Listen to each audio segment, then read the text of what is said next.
Hello everyone, welcome back to Cringe Analysis. Today we will be analyzing and debunking a very common but flawed argument you've probably seen used to defend self-diagnosis. This TikToker misrepresents a lot of information, so let's get started. Self-diagnosis is valid, and I have evidence to back up that claim. So let's strap in for a few minutes and talk about self-diagnosis and why it's valid, and why to be against it is inherently classist, racist, sexist, and ableist. And trust me, that is not a stretch of a claim. So he starts out with the introduction to his thesis on self-diagnosis, which isn't just to explain why he believes it's valid, but also to explain why anyone who disagrees with him is basically a bigot. According to him, if you think seeking out a professional medical opinion is more valid than Dr. TikTok, then you are classist, racist, sexist, and ableist. But no worries, it's not homophobic, transphobic, xenophobic, or anti-Semitic to believe someone with a medical education is more reliable than a 2-minute TikTok video. And apparently he has quote-unquote evidence to back this up, which I'm going to be keeping track of on this board here. So let's go ahead and see what sources he found to justify his mental gymnastics. First of all, we have evidence to show that when it comes to autism, that self-diagnostic tools can be quite accurate and valid. So this first article is a 2015 study by Bram Sizou et al. Entitled Predictive Validity of Self-Report Questionnaires in the Assessment of Autism Spectrum Disorders in Adults. He claims that this article found self-diagnostic autism tools can be, quote, quite accurate and valid. But if you look closely, he's not actually quoting the article. The sentence he's reading from actually comes from the website autismbc.ca. Autism BC is an autistic-led Canadian nonprofit and advocacy group whose staff are either neurodivergent themselves or caregivers of neurodivergent people. And I want to pause for a second to talk about this website. They describe themselves as neuroaffirming and say their work is guided by a neuroaffirmative, non-clinical approach. Do y'all notice how that's phrased? Neuroaffirmative, which is a feel-good word that implies inclusivity and diversity, comes first, while non-clinical is just quietly tacked on after. It's subtle, but very intentional. It's like they're saying, hey, so we might not be doctors, but we're the good kind of support. But this also means their clients don't get the same medical legal protections that they would in an actual clinical setting. So I looked into their staff thinking that maybe they have a licensed psychiatric professional on board for consultation, since, you know, neuroaffirming care and clinical care aren't mutually exclusive. So their executive director is Suzanne Perot, who previously worked as a women's counselor. I tried to look into her practice and all I could really find was a Facebook page. Naturally, that made me wonder, is she even licensed? Well, apparently, in British Columbia, anyone can call themselves a counselor. The title isn't regulated as long as you don't falsely claim a licensure that requires specific educational credentials. But even if counseling isn't regulated, Perot doesn't list any work history outside of Autism BC on her LinkedIn, which to me is a little suspicious. Maybe there's an explanation, but it's odd. She also says that she's autistic and has 3 autistic kids. This LinkedIn post here even says that she's Autism BC's first autistic executive director. Great, representation is important. But keep reading, and you'll see it says that she's a, quote, self-identified autistic, which is conveniently left out of her bio on the official website. Now, I don't have autism, but I do have ADHD, and I'd be furious if someone self-diagnosed was in a leadership role at an ADHD nonprofit, especially when they almost certainly have the means for an assessment and just choose not to use those resources. Anyway, let's move back to the TikToker. He presents this pro-self-diagnosis claim as if it came directly from a peer-reviewed research article he read, when in reality, it came from this non-clinical autism advocacy website, which is run by someone who is not licensed and is apparently self-diagnosed. Sorry, I just really need to stress that point. But here's the thing. I don't even think he read the actual article. I think he just Googled something to the effect of, why is self-diagnosis valid? And I say this because one of the first results that comes up is this exact Autism BC article in his video entitled, Reasons Autism Self-Diagnosis is Valid. Now, when you look at the actual CISO article he overlays, you can see it was clicked on from an external link. And it just so happens to be the exact one provided by Autism BC, except that link doesn't actually go to the full text. The full PDF isn't open access on PubMed, but it is available on Google Scholar, so I went ahead and read through it. And, spoiler alert, this study does not conclude that self-report autism questionnaires are accurate.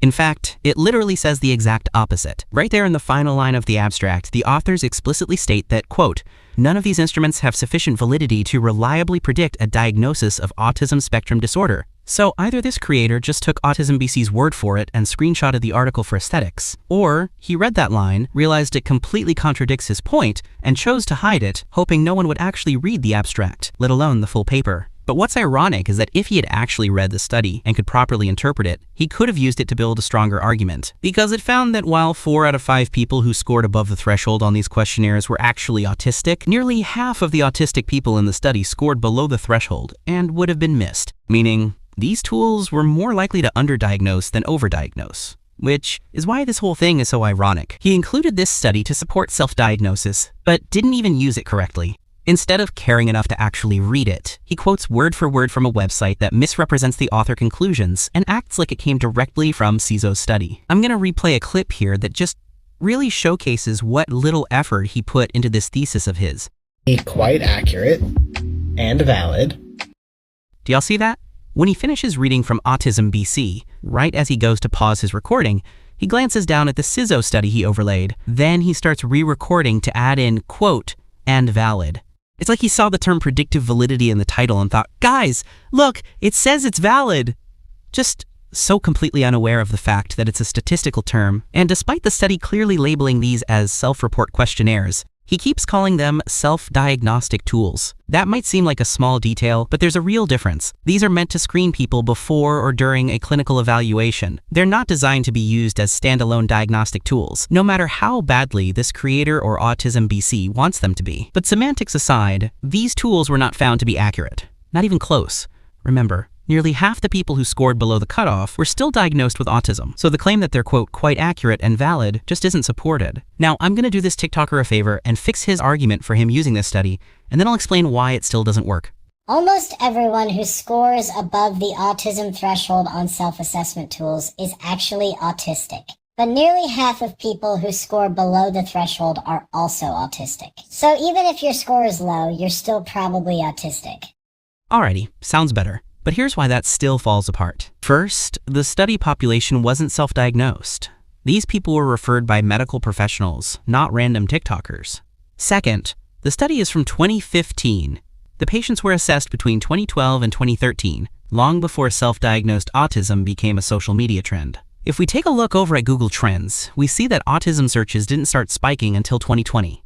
If the same study were done today with young TikTokers, the results would almost certainly be very different. Third, false positives still matter. Even though most people who scored above the cutoff were correctly diagnosed, 1 in 5 were not, and that is a significant margin from a clinical perspective. Fourth, the authors themselves literally say that these tools are unreliable. They explicitly state that the scores, quote, must be treated with great caution, and that the predictive validity isn't high enough to make a reliable diagnosis in adults. So no, this study is not evidence that self-diagnosis is valid, and it is a gross misrepresentation to try and claim that it is. I'm going to go ahead and cross source number 1 off the list here. Hopefully his next source is more, to use this creator's words, valid. More importantly, we have evidence to suggest that a professional diagnosis is not really reliable for certain marginalized communities. There are severe racial and ethnic disparities. So the second article he cites is a 2009 study by Mandel et al. Titled Racial/Ethnic Disparities in the Identification of Children with Autism Spectrum Disorders. So this study looked at racial and ethnic disparities in childhood autism diagnosis, using data from the CDC's Autism and Developmental Disabilities Monitoring Program. The study concludes that these gaps are influenced by differences in clinician and family beliefs, knowledge, and behavior. It calls for more research to find strategies that support early autism diagnoses in marginalized communities. Okay, so I'll give this creator a little credit for at least showing something from the actual article, and not, pulling from some random website that twists it to fit their narrative. It just bothers me because he doesn't use this source critically. Like, he just uses it to say that racial disparities exist without explaining how or why that justifies self-diagnosis. He said at the beginning of the video that he was presenting evidence that self-diagnosis is valid, but this article doesn't say that. And instead of engaging with the article to build a real argument, he misrepresents its purpose. Like, I get that he's trying to use racial inequality in healthcare to justify self-diagnosis, but that's not what this study is about. And this creator is a white adult, so the findings don't apply to him at all. They definitely don't justify his self-diagnosis. This is an extremely common pattern I see in the online self-diagnosed community. Most of these creators are white, but they use the very real barriers faced by marginalized communities, especially black and brown communities, as both a justification for their self-diagnosis and a shield against criticism. He frames his argument in a way that makes it seem like if you disagree with him, then you're somehow harming marginalized people, even though his own evidence doesn't actually support his claims, and even though he doesn't belong to the communities he's using in his argument. It's a deeply manipulative and, frankly, racist tactic of self-preservation. How does a black autistic child's lack of documentation somehow validate a white creator's self-diagnosis? So I'm going to go ahead and cross source number 2 off the list, since it didn't advocate for or even mention self-diagnosis. We also have research that indicates there's significant gender and biological disparities in the professional diagnosis of autism. We also have evidence to show that autism is very frequently misdiagnosed. This third article he brings up is surprisingly recent, published in 2021.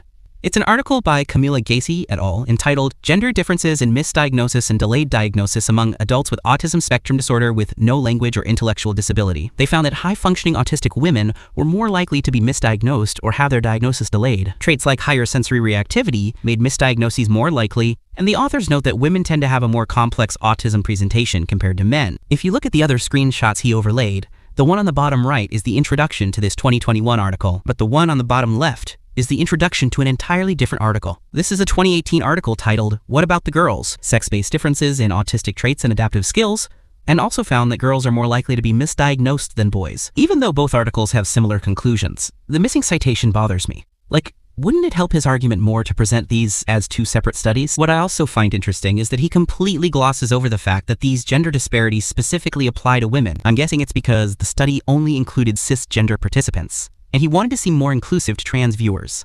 But if that's the case, why not just point out the last paragraph of the 2018 study? It literally says that, quote, gender identity will almost certainly influence the manifestation of autistic traits. And when he makes the point that autism is frequently misdiagnosed, he keeps these 2 gender studies on the screen but frames it like it's a general problem and not one specific to women. But the frequent misdiagnosis of autistic women is the evidence of gender disparities. Presenting it like they're 2 different points just shows that he either didn't read, doesn't understand, or doesn't care about the research he's citing. And regardless, neither of these articles come to the conclusion that people should self-diagnose. The 2021 article, the one he actually cites, says that the data may be useful for patients seeking help for comorbid conditions, and the 2018 article states that innovative strategies are needed to develop reliable and valid methods for accurately identifying autistic girls and women. So no, neither article is evidence that self-diagnosis is valid. I'm going to cross-source number 3 and 4 off the list. But to add insult to injury, the average cost of autism screening test in the United States ranges from $1,000 to $2,000 and can cost up to $5,000. Which, for most people is a lot of money.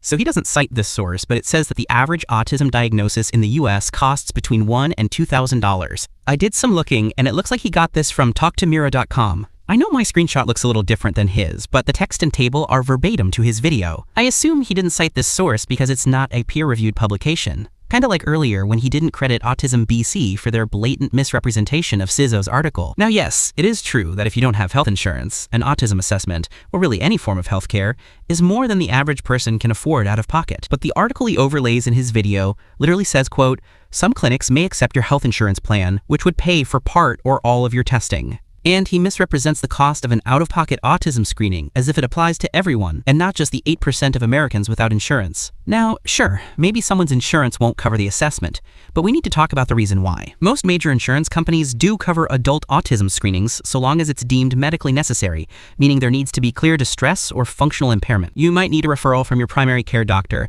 and you'll have to stay in network, but coverage does exist. Medicaid also covers adult autism assessments in most states. Now, I'm not saying that the US has the most accessible healthcare in the world, but this creator acts like it's only available for rich people. Contrary to what some people think, most major cities in the US do have public hospitals.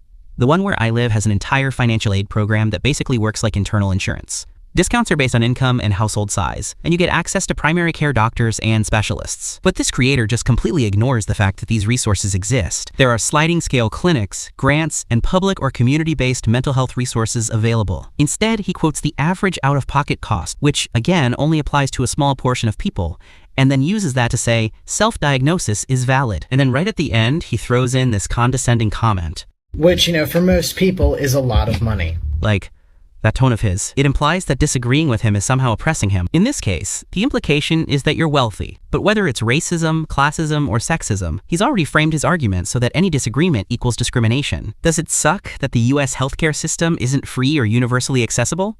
Absolutely, but that still doesn't justify self-identifying with a lifelong neurodevelopmental disorder, especially one that realistically, most of these creators don't meet the clinical criteria for. A real activist, in my opinion, would guide people toward resources that actually help them access care, not encourage them to skip the process entirely and just claim the diagnosis for themselves. But hey, why talk about real resources when you can just spread misinformation? And that's the core flaw with self-diagnosis. You don't actually gain anything from it. Like, what are you going to do? Self-prescribe accommodations? A self-diagnosis gives you zero legal protection. A workplace, school, or business is not required to accommodate you without documentation. So, really, what does anyone gain from this, other than the ability to claim what has become a trendy diagnosis? Getting a professional autism diagnosis is very contingent on multiple factors. And really, all of those factors can be boiled down to just privilege.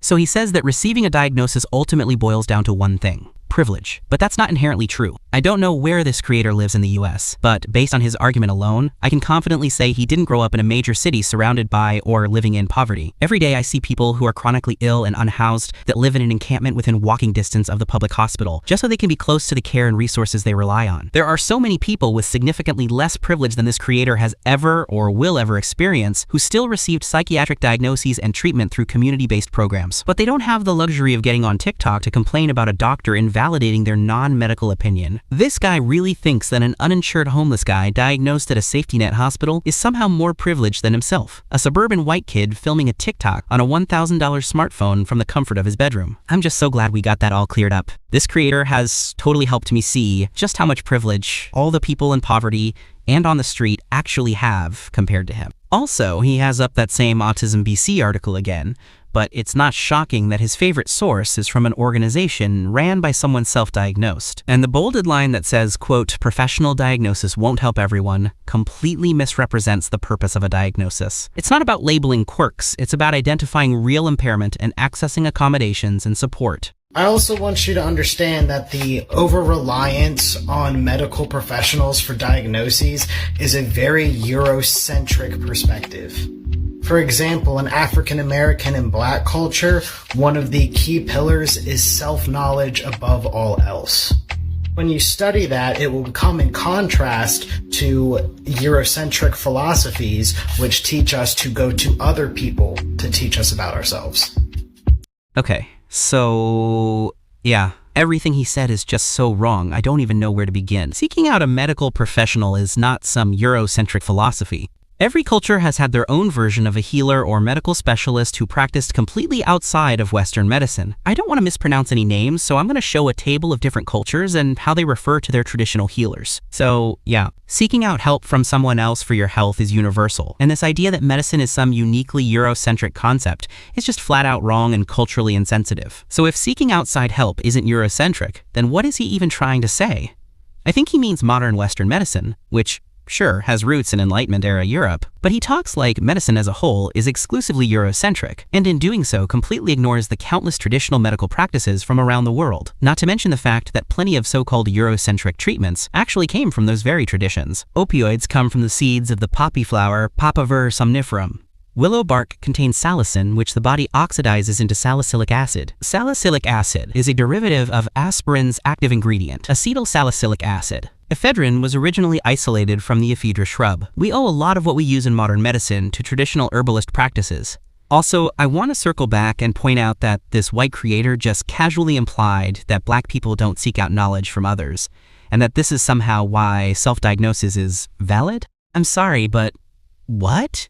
Can white people please stop using marginalized communities, especially Black communities, as a shield to avoid criticism? Like I said earlier, this is a pattern. White self-diagnosed creators love to invoke marginalized groups as a way to deflect. He frames his take like it's inclusive, but really it just flattens and erases the Black community's cultural medical practices and their experiences with medical racism in modern medicine. This is not advocacy, it's exploitation. Something else that's very crucial to keep in mind is autism is still one of the most complex and misunderstood disabilities there is. It wasn't until 1980 that autism was even separated from schizophrenia in the DSM. It wasn't until 2013 that Asperger's syndrome was removed. So he points out that autism is a very complex and misunderstood condition, which is true. He says that it wasn't separated from schizophrenia until 1980, which is sort of true. It was specifically seen as a type of childhood-onset schizophrenia because symptoms of autism usually appear before age 3. He also mentions that Asperger's wasn't classified as autism until 2013. Also true. Then he jumps to, self-diagnosis is valid. But why? He never explains how those points connect to self-diagnosis. I think he's trying to argue that because our understanding of autism has evolved over the last 40 years, self-diagnosis is valid since professionals today might not fully understand what future research will reveal. But neither does the person self-diagnosing. Like, unless you've got a DeLorean and a flux capacitor, how exactly are you diagnosing yourself based on research that doesn't even exist yet? And if autism is as complex and misunderstood as he just said, then how is someone with zero medical training or research background supposed to understand it better than the professionals who are actively studying it? Wouldn't that invalidate all the research he just presented? Because if autism is too complex for the experts to fully grasp, then how exactly is he figuring it out on his own? Support self-diagnosis. It is valid. All of the evidence suggests that it is. But what evidence? Let's pull our board back up here and, So where's this evidence exactly? Because it definitely was not in his video. First, he tried to fearmonger medical professionals by misrepresenting a bunch of research. Then, he went on a rant about how modern medicine is Eurocentric and claimed that black people don't seek help from others. Finally, he wraps it up by saying autism is too complex for even doctors to understand. His argument is all over the place, but I think he's trying to justify self-diagnoses by framing modern medicine as inherently oppressive. But the irony is that the entire identification of autism comes from the very Eurocentric medical framework he's criticizing. His self-diagnosis literally is Eurocentric. So is the research he uses to defend it. The idea that autism is a disability to begin with comes directly from Western medicine's pathologization of cognitive and social differences, which is, I'm sure you can guess, Eurocentric. So the entire foundation of his argument that self-diagnosis rejects Eurocentric thinking literally depends on it. So here is my overall breakdown of this TikTok. Number 1, this TikToker doesn't actually read research, he just uses it for aesthetics. Number 2, his only so-called source validating self-diagnosis comes from Autism BC, which is run by someone who is self-diagnosed. Number 3, he uses his own privilege to appropriate the struggles of marginalized groups as both a shield and a weapon, while ignoring their cultural history. Number 4, he is so self-absorbed that he actually believes that he understands autism better than doctors or researchers despite not having an autism diagnosis. I just don't understand how someone can actually sit down and take out the time to record something like this without even fact-checking or thinking about the words coming out of his mouth. God did not bless me with that level of self-confidence. And if he had, I definitely wouldn't be using it to spread misinformation on TikTok. Alrighty, well that is it for this video. I know we covered a lot today, but this guy really managed to load almost half an hour worth of misinformation into a 2-minute TikTok. Let me know your thoughts in the comments below, and if there are certain TikTokers or content you want covered. Thanks so much for watching, and I'll see y'all in the next video.